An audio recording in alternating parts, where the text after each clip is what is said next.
कभी कभी जिंदगी में हमारे सामने एक ऐसी चुनौती आ खड़ी होती है जो एक विशाल अथाह समुद्र जैसी लगती है। समझ नहीं आता कि इसे पार कैसे करें, कहाँ से शुरू करें। उस पल में किसी को उसे पार करने का साहस और रणनीति मिलती कहाँ से है? ये एक बहुत ही गहरा सवाल है। हर कोई अपनी जिंदगी में कभी ना कभी ऐसे समुद्र का सामना करता है, चाहे वो करियर में हो, रिश्तों में या किसी व्यक्तिगत लक्ष्य को लेकर। बिल्कुल। और आज हम इसी सवाल की गहराइयों में उतरने वाले हैं। हमारे पास जो स्रोत है वे फाल्गुन मास महात्म्य के 6 अध्याय से है। ये एक प्राचीन ग्रंथ है और इसमें भगवान श्री राम और विजया एकादशी की एक बेहद दिलचस्प कथा है। और हमारा इरादा सिर्फ इस कहानी को दोहराना नहीं है। हम ये समझने की कोशिश करेंगे कि ये कथा कैसे व्यक्तिगत संघर्षों पर विजय पाने की एक मनोवैज्ञानिक और आध्यात्मिक रोड मैप की तरह काम करती है। हाँ, मतलब कैसे अंदर का अनुशासन बाहर की सफलता की नींव तैयार करता है। एग्जैक्टली। चलिए फिर इस पड़ताल को शुरू करते हैं। कथा हमें त्रेता युग में ले जाती है। भगवान राम सीता जी की खोज में अपनी पूरी वानर सेना के साथ वो समुद्र के दक्षिणी तट पर पहुंच चुके हैं। लेकिन सामने एक ऐसी बाधा है जिसका कोई और छोर नहीं दिख रहा। एक विशाल महासागर। सेना का जोश तो बहुत है, पर किसी के पास कोई ठोस योजना नहीं है कि इसे पार कैसे किया जाए। और यहाँ रुककर इस स्थिति को समझना जरूरी है। ग्रंथ इसे सिर्फ एक भौगोलिक बाधा के तौर पर नहीं दिखाता। नहीं, ये धैर्य और संकल्प की एक बड़ी परीक्षा है। यह हमारे जीवन के उन पलों का प्रतीक है जहां लगता है कि सारे रास्ते बंद हो गए हैं और समस्या इतनी बड़ी है कि उसका कोई समाधान नजर ही नहीं आ रहा। इसी अनिश्चितता के बीच भगवान राम अपने भाई लक्ष्मण से बात करते हैं। वो कहते हैं कि कोई ना कोई उपाय तो खोजना ही होगा। तब लक्ष्मण जी एक सुझाव देते हैं। वो बताते हैं कि पास में ही वकदालभ्य नाम के एक महान ऋषि का आश्रम है, जिन्हें वेदों और शास्त्रों का प्रकांड ज्ञाता बताया गया है। हाँ बिल्कुल। ये कथा का एक बहुत अहम मोड़ है। यहाँ जो बात मुझे बहुत दिलचस्प लगती है वो ये कि भगवान राम, जिन्हें स्वयं धर्म का स्वरूप माना जाता है, वो अपनी मानव लीला में एक बाहरी विशेषज्ञ से सलाह लेने का निर्णय लेते हैं। ये हमें सिखाता है कि सबसे मुश्किल हालात में अपने अहंकार को परे रखकर सही मार्गदर्शन खोजना कितना जरूरी है।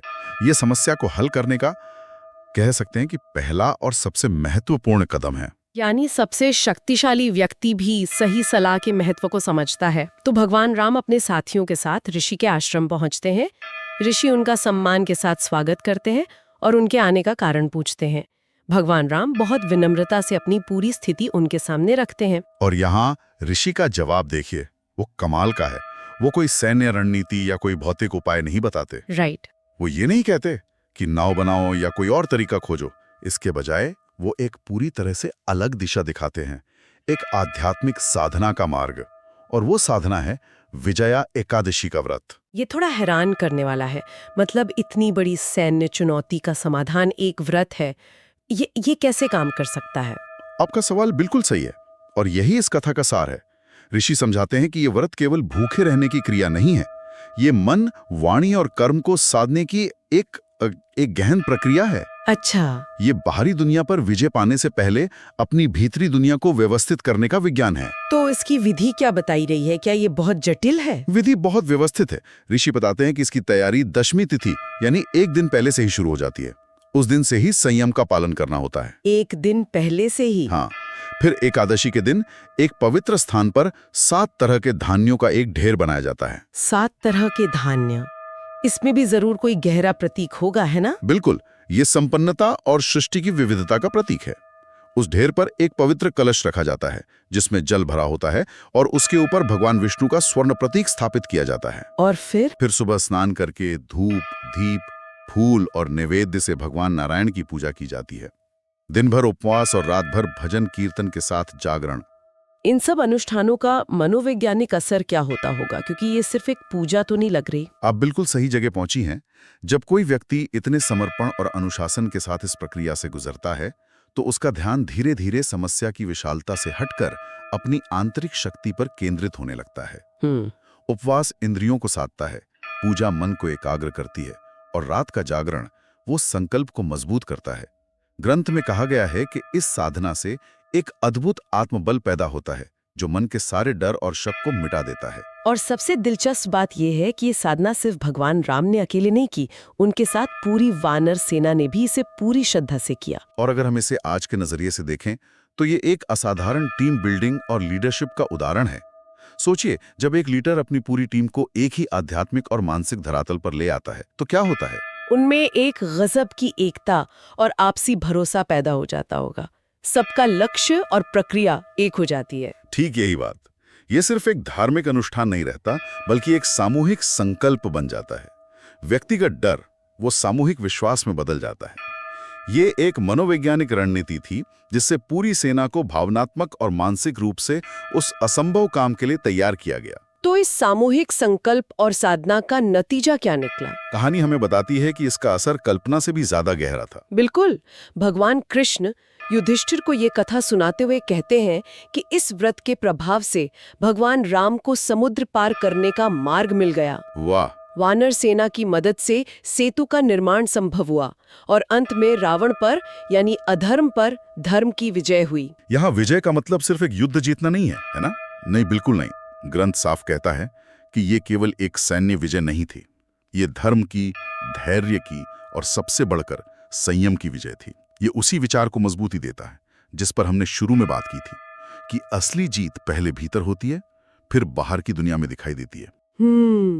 जब आपका मन अनुशासित हो तो रास्ते अपने आप खुलने लगते हैं। सही बात। कथा में इसके कुछ और भी लाभ बताए गए जिसे फलश्रुति कहते हैं। जैसे एक जगह लिखा है कि इस कथा को सुनने भर से कई जन्मों के पाप नष्ट हो जाते हैं। आज के जमाने में पाप नष्ट होने का क्या मतलब हो सकता है? ये थोड़ा अमूर्त लगता है। बहुत अच्छा सवाल है। यहाँ पाप का मतलब सिर्फ कोई धार्मिक गलती नहीं है। इसे आप उन गहरी आदतों, नकारात्मक सोच या उस मेंटल बैगेज की तरह सोच सकते हैं जो हमें आगे बढ़ने से रोकता है। जैसे हर बात पर शक करना या पुरानी गलतियों का बोझ लेके घूमना। बिल्कुल। जब आप ऐसी कहानी सुनते हैं जो आत्मनियंत्रण और संकल्प की शक्ति दिखाती है, तो ये आपके अवचेतन मन को एक नया नजरिया देती है जो उन नकारात्मक पैटर्न्स को तोड़ने में मदद करता है। अच्छा, एक और लाभ बताया गया है कि इस व्रत को करने से राजसूय यज्ञ के बराबर फल मिलता है। एक मिनट, राजसूय यज्ञ तो चक्रवर्ती सम्राट अपनी सत्ता स्थापित करने के लिए करते थे। एक आम इंसान को इसका फल मिलने का क्या मतलब हुआ? बेहतरीन सवाल। इसका मतलब ये नहीं है कि आपको कोई राज्य मिल जाएगा। इसका प्रतीकात्मक अर्थ ये है कि आप अपने जीवन के सम्राट बन जाते हैं। अपने जीवन के सम्राट? हाँ, यानी आपकी अपने मन, अपनी आदतों और अपनी परिस्थितियों पर एक मजबूत पकड़ हो जाती है। आप अपने जीवन में व्यवस्था और नियंत्रण स्थापित कर पाते हैं। ये आत्मप्रभुत्व की स्थिति है। और एक बात जो मुझे सबसे ज्यादा चौंकाती है वो ये है कि शनि देव का अशुभ प्रभाव भी शुभ हो जाता है और रुके हुए काम पूरे होने लगते हैं। शनि का जिक्र यहाँ कैसे आया? ये बहुत गहरा मनोवैज्ञानिक इंसाइट है। ज्योतिष में शनि को अक्सर बाधाओं, देरी और अनुशासन का ग्रह माना जाता है। शनि आपसे मेहनत और धैर्य की मांग करता है। अब सोचिए, जब कोई व्यक्ति विजया एकादशी जैसे व्रत के जरिए खुद ही अनुशासन और धैर्य को अपना लेता है तो क्या होता है? वो शनि की ऊर्जा के साथ एक तरह से तालमेल बिठा लेता है। बिल्कुल। जो ऊर्जा पहले एक बाधा लग रही थी, अब वही ऊर्जा उसकी सबसे बड़ी ताकत बन जाती है। और एक अनुशासित और शांत मन स्वाभाविक रूप से उन समस्याओं का हल खोज लेता है जो पहले रुके हुए काम लग रहे थे। असल में काम नहीं रुके थे, हमारा मन रुका हुआ था। वाह, मतलब ये व्रत सिर्फ एक दिन की पूजा नहीं बल्कि जीवन को देखने का नजरिया बदलने वाला एक टूल है। ग्रंथ में आगे कृष्ण इस साधना के आध्यात्मिक संदेश को और भी खोलते हैं। हाँ, और वो इंद्रियों पर नियंत्रण के सिद्धांत पर बहुत जोर देते हैं। कथा में एक जगह कहा गया है कि जिसने अपनी इंद्रियों को जीत लिया वही सच्चा विजेता है।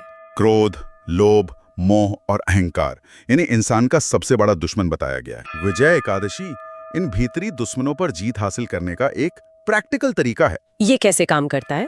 इसे आप दिमाग की वेट ट्रेनिंग की तरह समझ सकते हैं। जब आप भोजन जैसी एक बुनियादी और शक्तिशाली इच्छा को एक दिन के लिए नियंत्रित करते हैं तो आप अपने दिमाग को प्रशिक्षित कर रहे होते हैं। आप पहले छोटे वजन से शुरू करते हैं और धीरे धीरे आपकी ये मानसिक मांसपेशी इतनी मजबूत हो जाती है कि आप क्रोध या लोभ जैसे बड़े आवेगों को भी नियंत्रित करना सीख जाते हैं। और ये सिर्फ भोजन तक सीमित नहीं है, ग्रंथ में वाणी और विचारों के संयम पर भी उतना ही जोर है। और आज की दुनिया में ये शायद सबसे जरूरी है। हम सूचनाओं, विकर्षणों और ओपिनियंस के शोर में जी रहे हैं। ऐसे में अनावश्यक बोलने से बचना और अपने विचारों को सकारात्मक दिशा देना एक सुपर पावर की तरह है। सही बात है। ये आपकी मानसिक ऊर्जा को बचाता है। बिल्कुल, और उसे उन जगहों पर लगाने में मदद करता है जहां उसकी सच में जरूरत है। एक शांत मन ही सही निर्णय ले सकता है। कथा में दान और कृतज्ञता का भी जिक्र है। कलश स्थापना और दान की परंपरा, इसका क्या महत्व है? ये एक सिखाता है कि त्याग से अहंकार कम होता है और संतोष बढ़ता है। और ग्रंथ कहता है संतोषी असली समृद्धि का आधार है। ये आज के उपयोगितावादी समाज के लिए तो एक क्रांतिकारी विचार है। ही समृद्धि का मतलब चीजें जमा करना नहीं है, बल्कि जो आपके पास है उसके प्रति आभारी और संतुष्ट होना है। दान करने का काम हमें मेरे पास पर्याप्त है और मैं दूसरों की मदद कर सकता हूं वाली मानसिकता मिलाता है, जो हमेशा मेरे पास कम है वाली सोच के ठीक विपरीत है। तो इस पूरी साधना का असर सिर्फ व्यक्ति तक सीमित नहीं रहता होगा? बिल्कुल नहीं, इसका एक बहुत बड़ा सामाजिक प्रभाव भी है। ग्रंथ के अनुसार ऐसा अनुशासित और शांत व्यक्ति न केवल अपना भला करता है, बल्कि अपने परिवार और समाज के लिए भी एक प्रेरणा बनता है। इसका संतुलन और संयम आसपास के माहौल में भी सकारात्मकता फैलाता है। सोचिए, एक शांत व्यक्ति अपने आसपास के तनाव को कैसे कम कर देता है। इस तरह एक व्यक्ति का आंतरिक अनुशासन पूरे समुदाय के लिए फायदेमंद हो सकता है। तो अगर हम इस पूरी चर्चा को समेटें, तो फाल्गुन मास महात्म्य की ये कहानी हमें एक बहुत सीधा और शक्तिशाली संदेश देती है। जीवन के बड़े बड़े समुद्रों को पार करने का रास्ता बाहरी तामझाम में नहीं, बल्कि आंतरिक अनुशासन, श्रद्धा और आत्मनियंत्रण में छिपा है। आपने बिल्कुल सही कहा। ये बाहरी दुनिया को बदलने के लिए पहले अपनी भीतरी दुनिया को व्यवस्थित करने का विज्ञान है। विजय पहले मन के भीतर घटित होती है, फिर बाहर की दुनिया में उसका प्रतिबिंब दिखाई देता है। ये बाधाओं को अवसरों में बदलने का एक दिव्य सूत्र है। जाते जाते ग्रंथ के आखिर में एक बहुत ही आकर्षक संकेत दिया गया है। उसमें लिखा है कि इस अध्याय में ग्रहों के प्रभाव, मुहूर्त के रहस्य और साधकों के लिए अंतिम आध्यात्मिक उपदेश का वर्णन अभी बाकी है। हाँ, और ये हमें एक बहुत ही गहरे सवाल पर लाकर छोड़ता है। स्रोत ये इशारा कर रहा है कि आत्म अनुशासन का असर सिर्फ हमारे मनोविज्ञान पर ही नहीं, बल्कि भाग्य और ग्रहों जैसी सूक्ष्म शक्तियों पर भी पड़ता है। तो इसी आधार पर हमारे श्रोताओं के लिए एक विचार ये हो सकता है, अगर एक दिन के आत्म अनुशासन का हमारे भाग्य पर इतना गहरा असर हो सकता है, तो आज आत्मनियंत्रण का ऐसा कौन सा एक छोटा सा कदम उठाया जा सकता है जो किसी बड़ी और इच्छित विजय की ओर हमारा पहला कदम साबित हो।